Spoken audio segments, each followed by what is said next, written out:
Guys.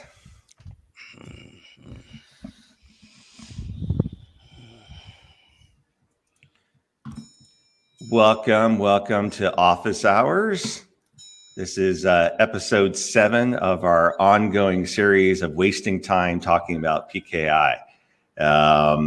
We are now in July. I think the last one we did was a month ago. Vadams, you were, I think, on vacation. I don't know why we would ever let you go take vacation, but you had time off. Jake, you don't get vacation. Actually, you were on vacation.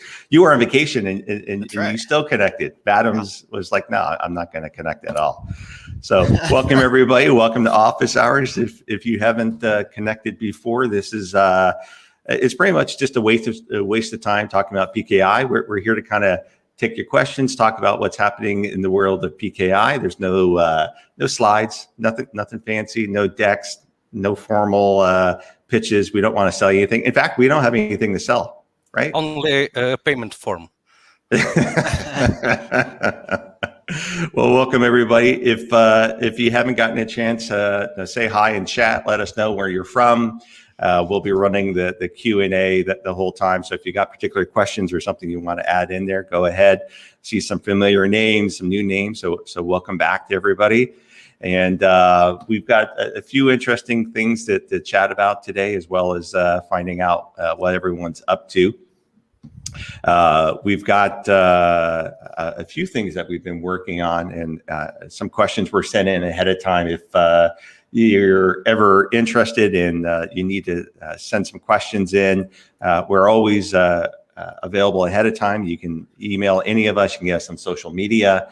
And in fact, I know Richard, who's going to be watching this later on, sent me a question. So we'll get to that in a little bit as well. So welcome, everybody.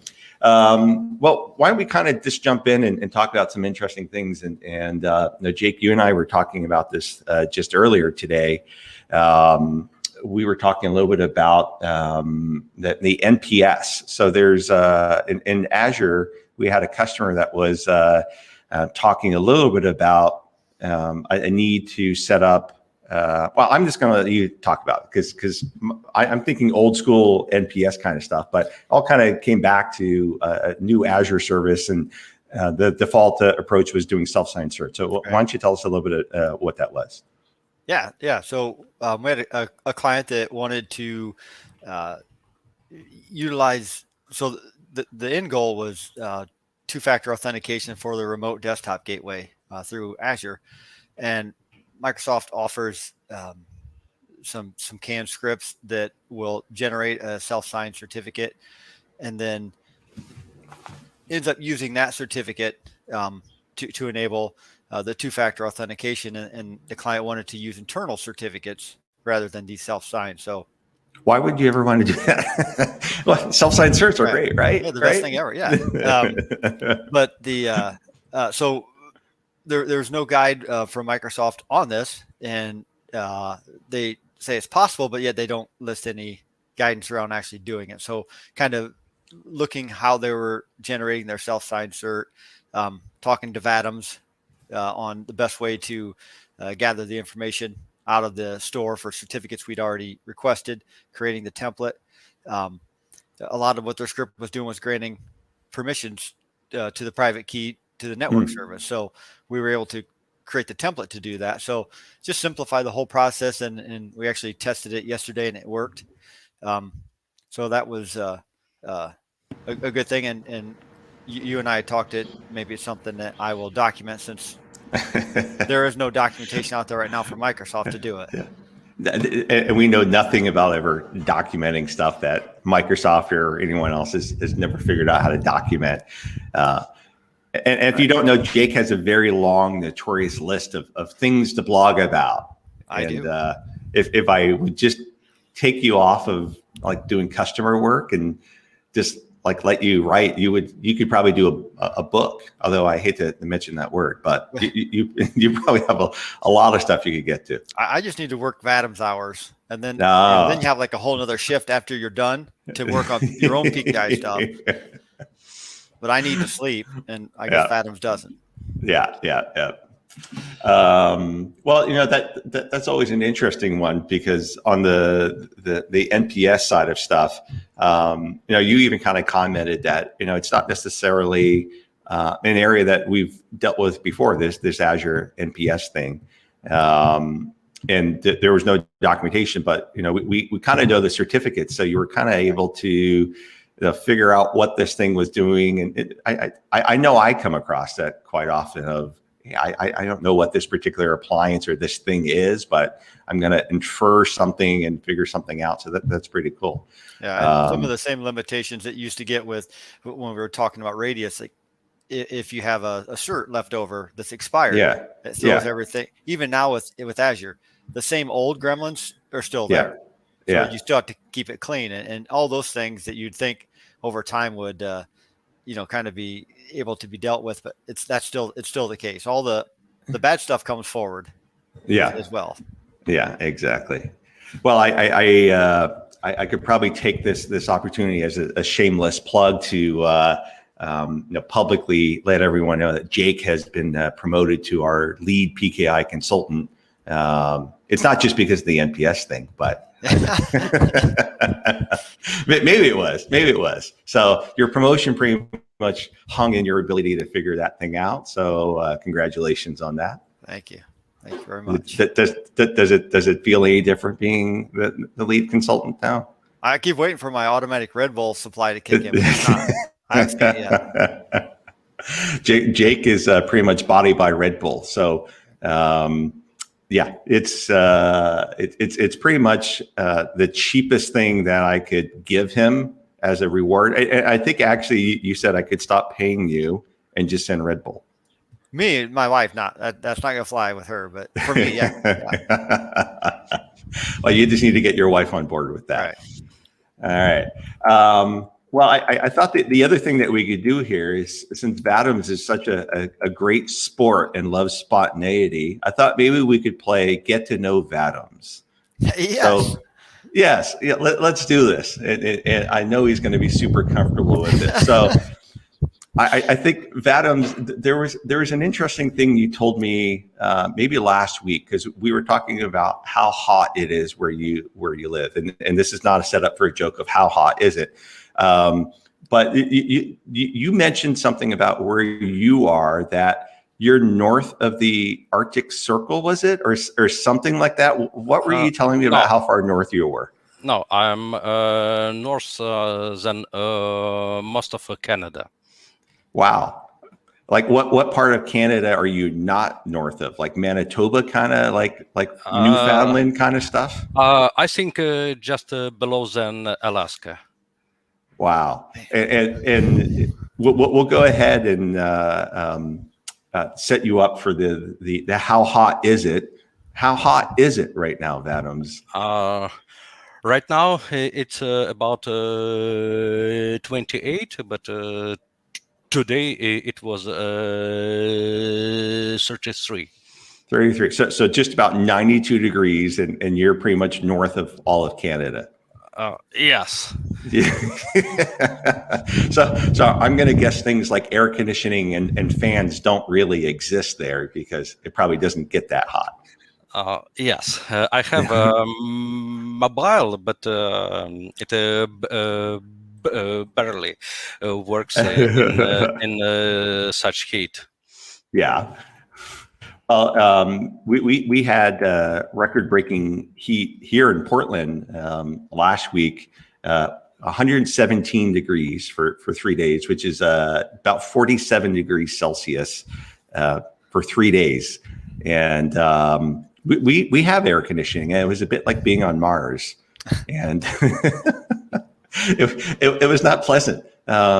We actually have a pool, and it turned into a hot tub, so it wasn't even enjoyable to go swim. It was just like hot water, taking a bath outside. It was not a great experience. And your roads buckled in the news, right? Like, even the infrastructure couldn't handle it. No, not at all. It's pretty much just we're well prepared for rain, and anything else we don't do great at. No, either heat snow, ice. We don't do good with any of it. And we had a little bit of all of it this year. It's been difficult. So beyond the weather and beyond being north of Canada, I think the other thing that might be interesting, Vadams, what did you do before you joined PKI Solutions? I love this story. What I did? Yes. I had another work at Latvian Railways for almost 18 years. Yeah. I didn't even had a PC at work.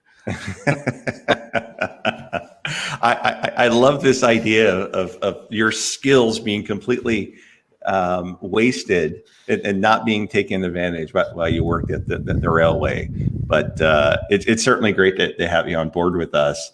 I thought maybe we could talk about, Matt was just talking about PSPKI. Thanks for that setup, Matt.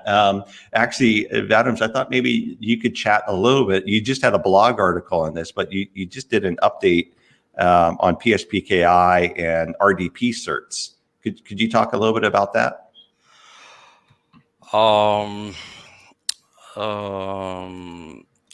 The answer is yes. I don't know if there is a lot of to talk about. I just noticed that there are a lot of similar questions on how to install a custom certificate and assign it to RDS servers. Common use case is getting a certificate from services like Let's Encrypt and similar ones. And there is no UI anymore where you can assign a certificate to RDS service. Now you have to use WMI to do this, and it isn't very easy if you aren't familiar with RDS WMI APIs. So it was just like a memo or a note. So how you can quickly do this. So was it an update to the tool itself, or really just documentation on how the existing version of the tool was capable of doing this? Because I don't think we released a new version of the PSPKI. It was the existing version of PSPKI was capable of doing this. You just provided the documentation. No. It never was included in PSPKI because PSPKI is a framework and not a tool for specific use cases. Yeah. So, I want a session sometime of just PSPKI. I've actually asked Vadam before, like, could you tell me everything about this? And he says, there's too much. I don't know. No one knows. So what I can this reminds me of the old story of Vic Keller and the cert util command of just like all of the syntaxes and switches, and then all of the hidden syntaxes and switches, and just like what was Vic doing? I don't think Vic could ever sit down and tell you every single switch that was in there. And then there's even new ones now. So it's kind of like an ever-growing thing. So Vadams, I appreciate the fact that you have made something so complex you're not even sure everything that's in there anymore. It's powerful. Let's see what we got going in the Q&A section. Henry had a question here. Recently went through the shrink a huge DB process. I like that. It's all hyphenated, single name there. Shrink a huge DB process. I love it. Now the command cert util delete row hangs without deleting anything and uses 100% of a single CPU in the process. Has anyone seen this? So I guess one question would be, how long do you let it sit there? So typically when you do the delete row and you give it a date, it has to parse through the whole database, line by line. It's not the most efficient parser. So I've had it where it can take hours and hours as it's trying to find applicable records. Vatums, I imagine you've got a much more efficient way of deleting records from the DB than just using cert util, right? Well, PKI has a comment for this, especially for bulk cleanup in a database. It's called remove ADCS DB row, or something like that. It's in there. Trust me. It's in there. Don't worry about it. Yes, and it uses Microsoft APIs to clean up a database, and as a per my tests, it was quick enough. With some degree, but it can clean up a huge database with about 1 million rows in just maybe 10 minutes or so. Yeah. So it isn't extremely fast like SQL Server, but eventually it does its work.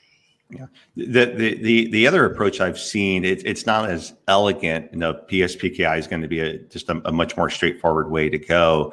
But you could write a script around cert util, and the process I've seen is if you're doing this delete row process, it's a pretty inefficient parsing of the database.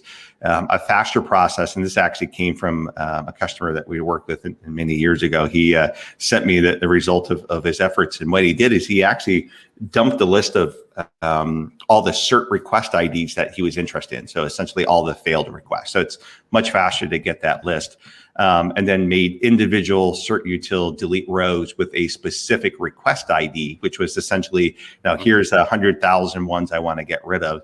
It was faster to do a parse through of here's all of the failed request IDs, and then delete request ID 1, delete request ID 2, than to sit there and just have delete row and have it kind of looking on its own. So there's different approaches. Probably the fastest way is going to do PSPKI to get through. Oh, come on, it doesn't post links, really? What? Oh, into chat, you can put something on there. Yes. Try to post a link. So I think the thing, Henry, Henry just had a follow up on the question. It says it hangs for hours when I delete a single day. You're actually not deleting a single day when you do that. So when you put in a date, so in your case, you had like 1/1/2021, you're deleting all failed and pending requests that occurred prior to that date. So it actually has to look through the database for anything that has a date that was prior to it. So you can't do just a specific date. It's actually everything prior to that date. So that's why there's quite a bit of stuff there. But PSPKI may give you a more efficient approach to go. So just something to keep in mind there. While we're on the subject of Vatums and all the amazingness with the PSPKI, there was an article that was released a few weeks ago around lateral movement within environments based on weak certificate templates and security settings. A great article. I know I posted it on LinkedIn and Twitter.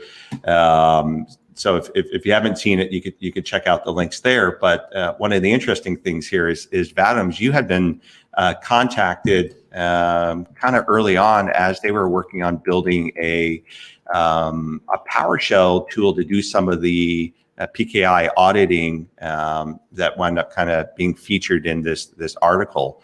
What can you kind of tell us about what you wound up doing to the tool to enable them to do some of this data collection? I wasn't contacted by them before they announced their research and tool. But in 90% their framework relies on PKI module. And I think when we were talking, you had mentioned something about there had been some GitHub issues or something had been submitted by somebody. You didn't quite know what it was, but they had kind of posted some issues. They found a bug in PKI module, which fails when a user account which owns a certificate template is removed from Active Directory. So it was. So this is like when you see just like the SID shows up and the account's gone now, but the SID ID is still there on the ACL. Yes, and I haven't tested this for template owners because API properly handles this issue when an unresolved account sits in ACL. In access list, but also when an resolved account is in owner section of security descriptor, and it never was tested, and it was an unfortunate bug. But it is already fixed and is pending for PKI release. Great. And I think what was interesting at a high level, if you hadn't have a chance to read through the findings here, they at least said it was the result of a misconfigured PKI, and that's kind of the overall tone here. It's not necessarily a bug, and I know this is something that we've long kind of advocated to customers when we do assessments of certain things should get flagged. And Jake, I know you and I all the time, we see customers with templates that are set to supply the subject name in the request and no CA manager approval. Right. So anyone could put anything in that certificate and be anyone or anything they need to be. Yeah, exactly. And there's kind of an easy way of addressing that through having a secondary approver, a CA manager approver. That like there's ways of addressing these things, but there's kind of a whole host of things that could really kind of get abused here. I'm actually kind of surprised that one of the things they didn't try to do here, and I don't recall seeing that, is trying to create a subordinate CA. It was around a lot of identity things of setting themselves up as a domain or enterprise admin.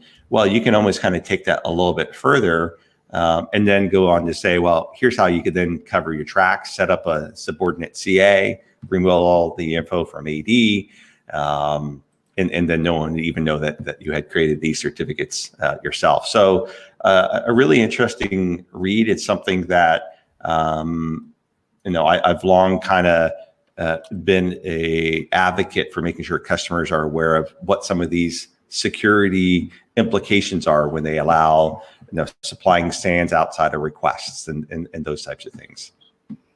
Yes, and certain templates that are also very capable of doing enrollment agent, for instance. Yeah. Let's see what we got over on the Q&A for questions. Let's see here. Matt asks, in an enterprise, is there a trick to making sure you get computer certificate templates correct the first time? Is there any guide to key usages? The reason I'm asking is because it seems that devices will always present the most current cert, which matches that key usage. Is it typical to pack everything into a single device cert? So who wants to tackle this one? Well, I can, but Yeah, there you go. it really depends because some applications can manually search for most suitable certificate in the store. Some applications like our DP require that a certificate is registered in the service. So there is no universal answer to this. That is, you unlikely can solve all problems with just one single certificate. So you may need multiple certificates, which is suitable for each custom application. Yeah.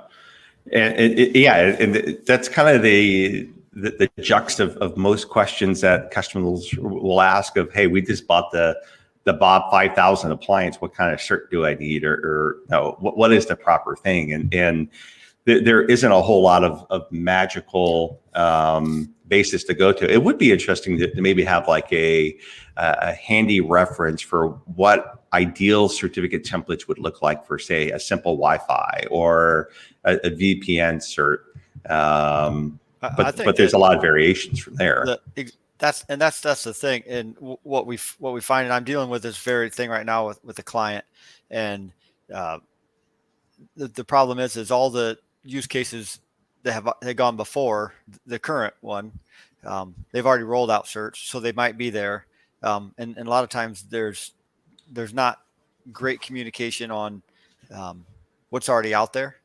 Mm-hmm. So until you do a query or an assessment, and then you see that the same certificate is on every single workstation in the enterprise. Yeah. But there's 4 instances, and it's essentially the same certificate. Yeah. And part of it is that it's not one system that we're essentially talking about. So from a PKI perspective, we could design a cert that is ideal for Wi-Fi, another one that's for VPN. But the key usage is exactly the same. It's client authentication, and that sits in the same certificate store. But ultimately, it's not up to the PKI admin or even the user. It's the application, and the application is written by different companies that will say, look in the store. And even Microsoft products are a little different as far as if there are certificates with the same purpose in the store, which one do I use? And they, like almost every product, has come up with their own process of, well, look in another store and see if it's there. If it's not there, look in the main store and then look to see which one is issued most recently, or which one has the farthest out expiration date, or it could be any myriad of things. So there's a little bit of a challenge when it comes to how do we get applications to use the right one. I think if we kind of really think about from a certificate template side, the challenge is a little bit of what applications, what are you doing, and then just realizing the fact that it's almost bespoke every time. From a VPN perspective, some of them use certificates in the user store, some of them do the computer store. It's a nasty little thing, but I wish that there was an easier answer. That the best that we could probably point to is there documentation for that particular product, and there probably isn't great documentation. Right. Let's see here. Where is this rumor coming from? So, Phil, you asked a question that I've been getting perverse things, and I'm glad you asked it, because I've been seeing this question presented in different ways. So Phil asked, is ADCS dead, or are they not updating it any longer? And I'll actually throw another wrinkle on there. So I'm not going to name names, but there is a particular vendor out there that's trying to throw some FUD into the market, and is essentially saying Microsoft is going to completely get rid of ADCS in 2026. So somehow there's this magical 5-year window out there where it's going to magically disappear from the product, and it's only going to be some cloud-based service, or you can buy this vendor's product. And it's a lot of fear mongering that I keep having to go back and address. So here's the easiest way to think about it. Microsoft has no reason to get rid of it from the product. DHCP, WINS, DNS, these are all things that still exist in the product that aren't actively updated. And you could even argue who still uses WINS, but Microsoft has never gotten rid of it. So even if Microsoft did launch a service, which they haven't announced, I've even talked recently to some of the people that I would assume would be the ones planning this, and I'm not saying that they're giving me all the true answers, but there's nothing actively under development. Could they be thinking about it? Sure, but there's nothing that has been put out there where this vendor or anyone else could say ADCS, 85% of the PKIs in the world, they're going to be gone in 5 years. So it's It's like people ask whether WPF UI is dead or not. Because Microsoft don't update it much. Instead, Microsoft invests a lot of resources in WinUI, which is next generation of Windows UI APIs.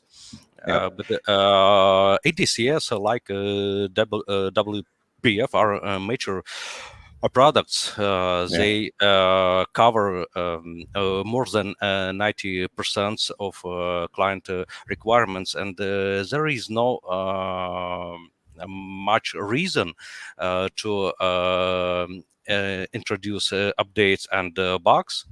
And that's kind of what Reba is saying. It's perfect already. Yes, that might be a stretch. Yes, and investing resources which they can pay off. Yeah, and I'm not going to say that ADCS is perfect and it's pretty and it's modern looking. It's a bit like an ugly family dog. You're not going to get rid of the dog because it's ugly. You love the ugliness and you embrace it for what it is. It's still the family dog. So could they make it look prettier? Could they connect it to all sorts? Sure, they could, but no one wants to do something to the family dog. Just let it live a happy life. Don't spread rumors about how the dog is going to die next year. Timmy is going to get bothered if you start saying his dog is going to die. So so if you hear these rumors of ADCS somehow being magically gone from Windows Server in the future, you might want to just ask that vendor where they heard that from and why they're trying to spread that. Has Microsoft updated the product? No, but in some ways you could probably argue it's perfect the way it is. There hasn't been security vulnerabilities or issues lately that they've had to fix. So that kind of says, it's not designed to be sexy. It just keeps doing what it's going to do. So, Phil, that's my rant on is ADCS dead?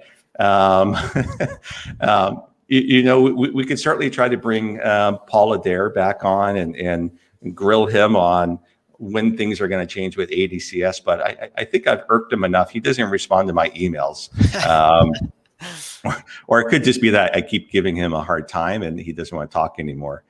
The print spooler. John just mentioned the print spooler details that came out today. So if you guys haven't seen it, completely unrelated to PKI, it's not a PKI problem, so we don't have to fix this. But there was an article that came out today about the 0-day issue with the print spooler. Microsoft saw it as a serious enough issue that they are even patching Windows 7, which is outside of support. If you did see what happened, it was scheduled to be a talk at the Black Hat, I believe, and they accidentally released their exploit itself. So basically, it's out there. So luckily, Microsoft was able to get it fixed. But if you haven't looked up the print spooler attack and getting your systems updated, let's just take this as a public service announcement to go out and do that today. Just don't boot your computer to apply the update until after this office hours is over. I'm sure your computer will be fine for the next 20 minutes. One of the other things that was submitted ahead of time is we get these quite a bit around OIDs and private enterprise numbers, when they're needed, when they're not needed.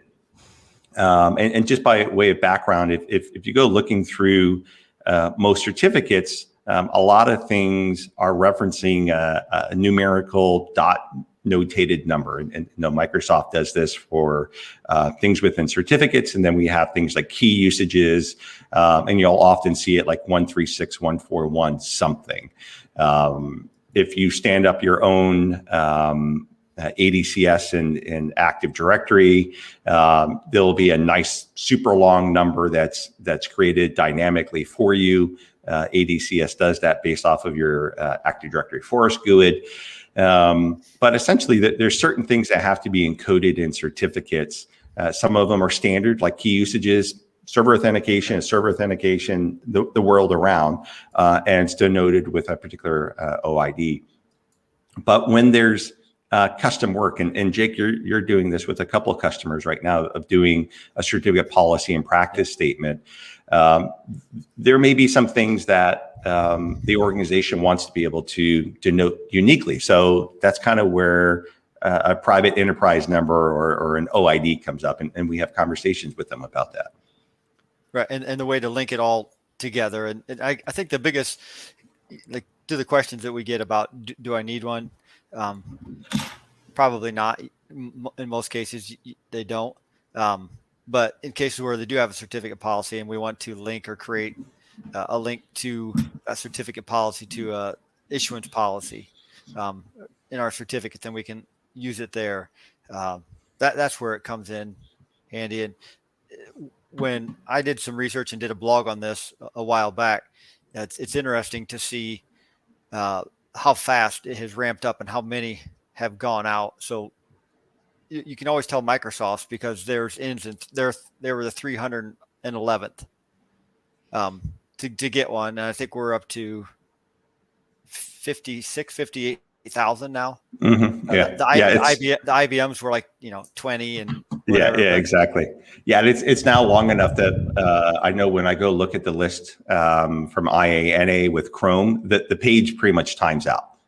Like I can't even search anymore, and I now have to try to save it to a file. It's like they're going to have to come up with some new way of looking at that list. Yeah. So not every organization is going to need their own private enterprise number. And the other thing we find, sometimes they already have one, they don't know it. PKI is not the only thing that uses these. And here's how much of an idiot savant I don't even know what else people use these things for. I know there's some things you can do in Active Directory for other types of attributes or other types of products, but I don't know. Vadams, Jake, have you ever seen what else people are using these OIDs and private enterprise numbers for other than PKI stuff? I know one time someone was stuffing different attributes and different values in the wrong attribute, and that goes very poorly during a mail migration. That's my 2 cents there. Very poorly. Yeah. Vadams, how have you seen them used? SNMP. Yeah. How so? Every object in SNMP uses object identifiers, and vendors use their namespaces to define custom SNMP objects. I know that Cisco does this. I worked with their SNMP, and most of their stuff is included behind their OID arc or namespace. Yeah. Okay. Yeah, and that kind of reminds me that you do see it quite a bit in SNMP. So these kind of decimal notated spaces. So, what I often tell customers is, here's kind of the easy way to tell if you need an OID or a private enterprise number. If you're not going to create a certificate policy and a practice statement, the odds are you probably do not need a private enterprise number. And the reason I say that is, if you're not going to that level, you're probably not going to be defining custom things in your environment. I'm just trying to, a rule of thumb kind of thing, right? Could you create custom OIDs without having a policy? Absolutely. And we talk about this all of the time, that you could, in theory, create your own custom type of key usage. You could create something that says this is a Wi-Fi certificate. So Wi-Fi certificates don't exist. We have client authentication certificates because that's a key usage. There is no key usage that says this certificate's just for Wi-Fi.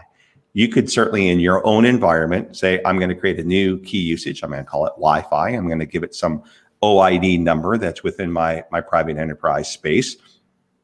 But then you're going to have to make sure your operating system or your Wi-Fi client and your Radius server all know to look at that OID. So you can certainly do these things. But not everyone's at that level. And in 20 some odd years of talking about Wi-Fi OIDs, no one's ever done it. So it's unusual to have those things.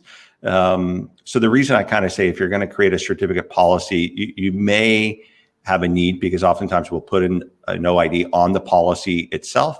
We can stamp into the certificates we issue an OID that says, hey, we follow the following policy, and we reference it by an OID.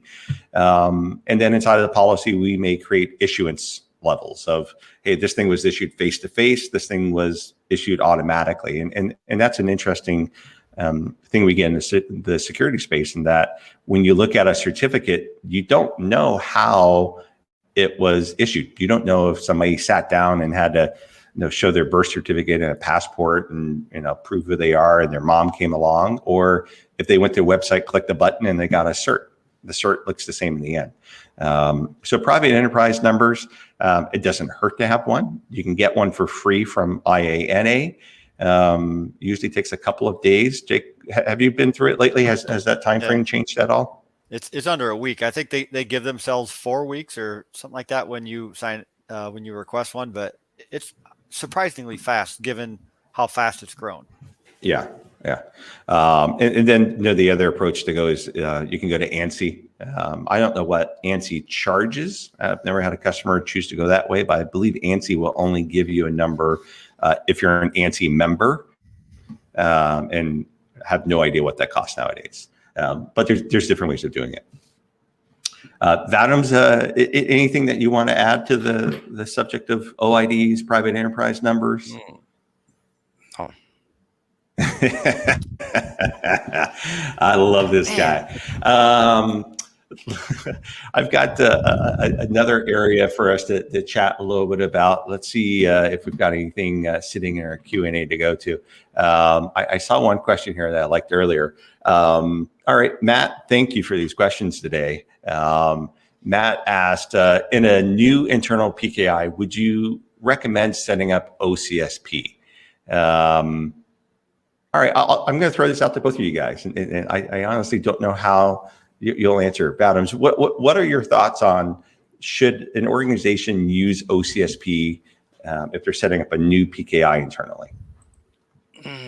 It's a hard question because some time ago my answer would be no.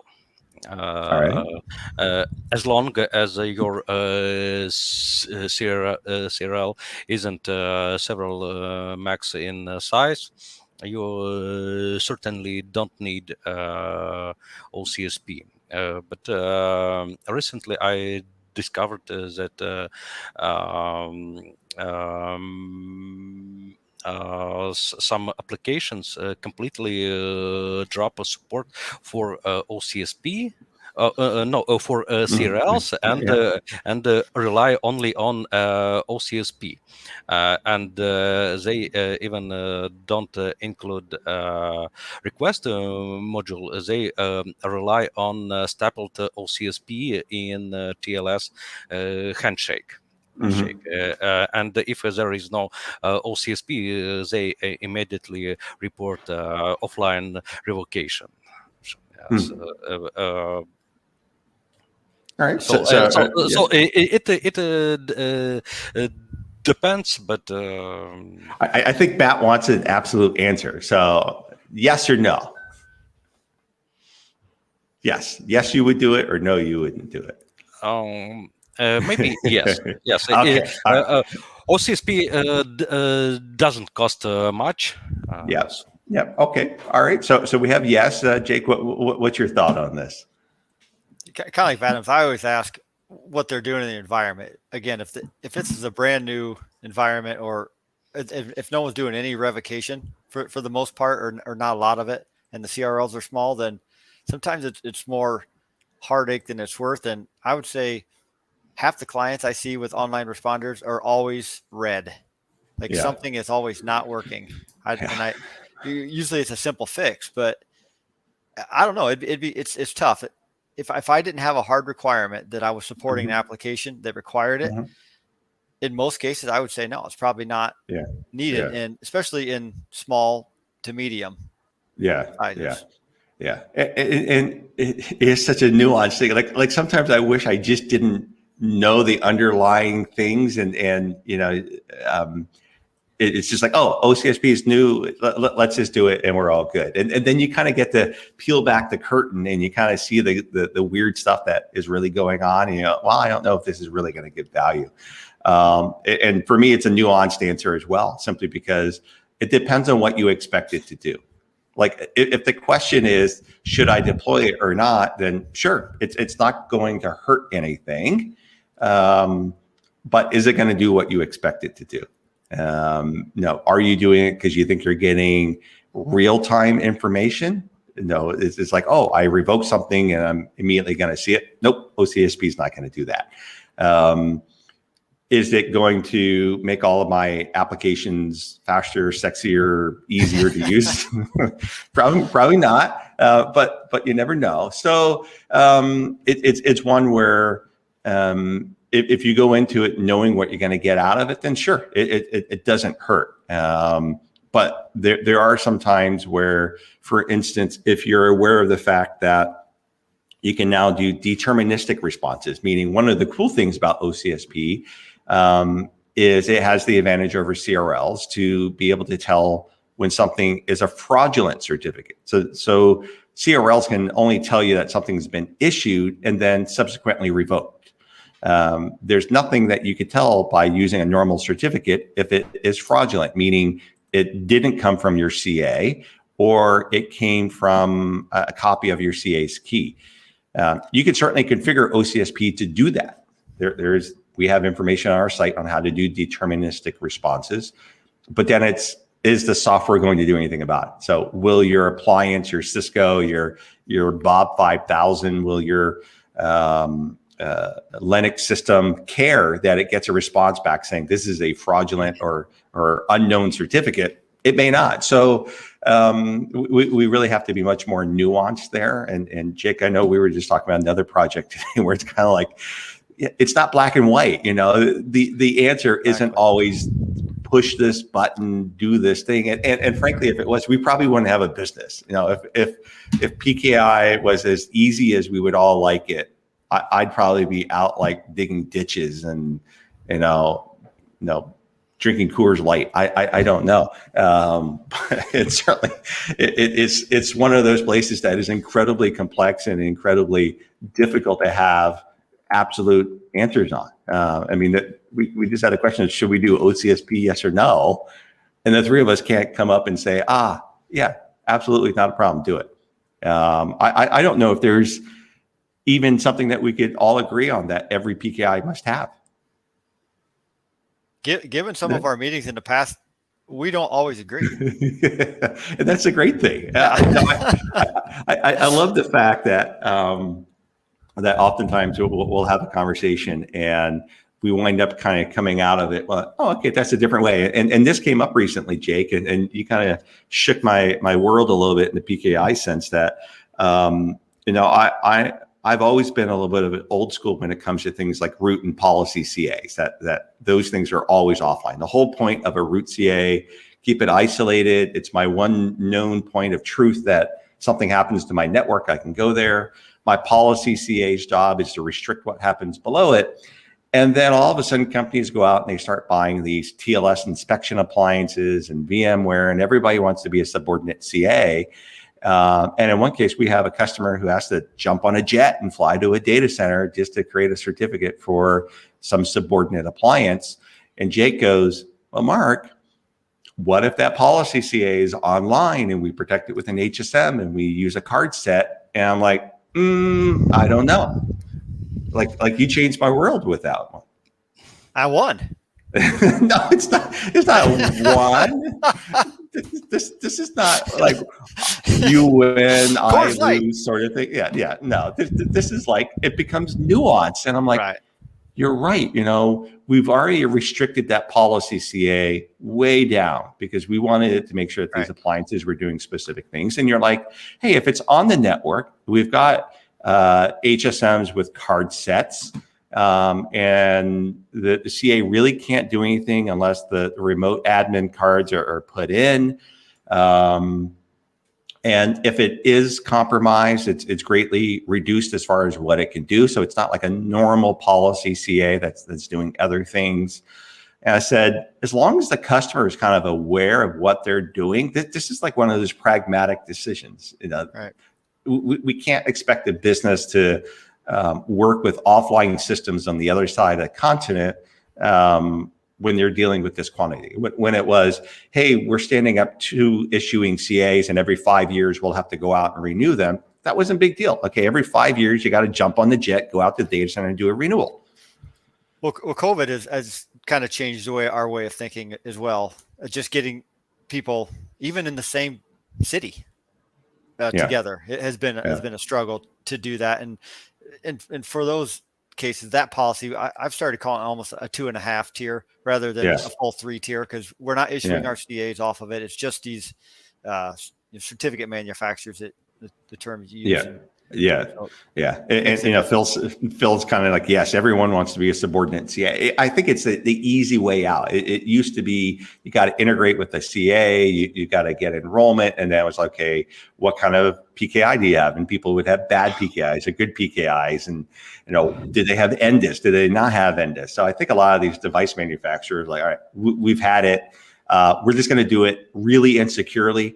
Just make us a CA and we'll just hand things out willy-nilly and don't ask us questions. And, here's your big easy button. And then we kind of start going, wait a second, this is not the way this is supposed to work. You're not just supposed to take over a security role. It's as if you had VMware saying, we don't really trust your domain controller. So how about if you just replicate everything to us and we'll just like have all our access to domain accounts and just treat us like a domain controller and we'll do things securely. Don't worry about it. So never a great thing. You could just create your own templates like Citrix. Yeah. Self-signed certificates. All right. I think we got time for one more question here. Phil, he asked, would you modify or define the Pathlink in a root or the issuing CA? So essentially, setting up how many tiers there could be in the PKI. I could probably guess how Vadams is going to answer, maybe close to me, but I'm going to start with Jake on this one. So Jake, if you want to define a path length in the PKI, what are kind of the pros and cons of either doing it on the root or the issuing CA? Well, if we do it at the root, then we get ourselves into a teardown situation or rebuild or renew. Whereas if we do it lower, then we have more flexibility. And but I just say this is not so much a technical limitation as it is a procedural best practice kind of thing. It can be done at the root, but I don't admit to that, or wouldn't admit to that in front of Adams. I would never. All right, Adams, why don't you tell us what are your thoughts on this? Putting the Pathlink constraint on the root or on a subordinate? On root, never. Yeah. In fact, I would not modify root CA certificate and have as a minimum stuff there as possible, because the purpose of root CA is to provide a trust anchor for certification pass and sign just a couple of subordinate CAs. Fewer things you change in default root CA certificate, less problems you will face in future, because replacing root CA is dead work. So my answer on the root CA is certainly not. On subordinate CA, I don't know if it is issuing CA or not, but if CA is controlled by another division, that who may wrongly issue another subordinate CA, of course, I would put Passlands equals to 0 in this CA certificate, and that's all. But any number other than 0, I don't think make any sense. So either no Yeah, and constraints or I agree. No. Yeah, and keeping the root clean is the best way to go. And there certainly are risks by defining it on the root or on the issuing CA, and that it could be changed. If it's simply sitting in the CA policy INF file, and you go to do renewal and you don't bother to check. But there's some things you could do. You could leave the root without that defined, and then when you submit a subordinate, you could simply use the cert rec command and add the attribute into the request at that point. So you can certainly inject that same root having that defined, but you're just using that during the submissions of subordinate things. And you can even use that with appliances. So if you're not using a policy CA, we do this with customers of using a cert rec command to submit things to the root, putting constraints in there like Pathlink. So I think unlike OCSP, I think we have a little clearer, unanimous opinion here. Don't put it in the root. And with that being said, there's probably times that you need to put it in the root. So we'll chalk that one up to just about mostly don't ever put it in the root. Yeah. Well, somehow we actually did it again. We wasted everyone's hour talking PKI again. I really don't know why people ever listen to this. This is just a waste of time of talking about PKI stuff. But we appreciate you tuning in to episode 7. Hopefully everybody's seeing that we've got this back on our regular schedule. So we'll be back with office hours in August. Send your questions. Let us know what you want to chat about. If you don't do it ahead of time, come with some questions. We'll play Get to Know Vadams next time. Maybe we'll talk about his favorite hockey team or something enlightening to learn about Vadams. We'll also have the rest of our webinar series on the site as well. So if you want to stay abreast, look at pkisolutions.com/webinars or pkisolutions.com/office hours. There you can also view our past episodes on demand. And if you've got more time to kill, we've got more PKI stuff that we have talked about. So there's certainly great stuff there. So everyone, thanks for tuning in, and we hope you had a great day. Take care. Thank you, everyone. All right. Bye, guys. Bye.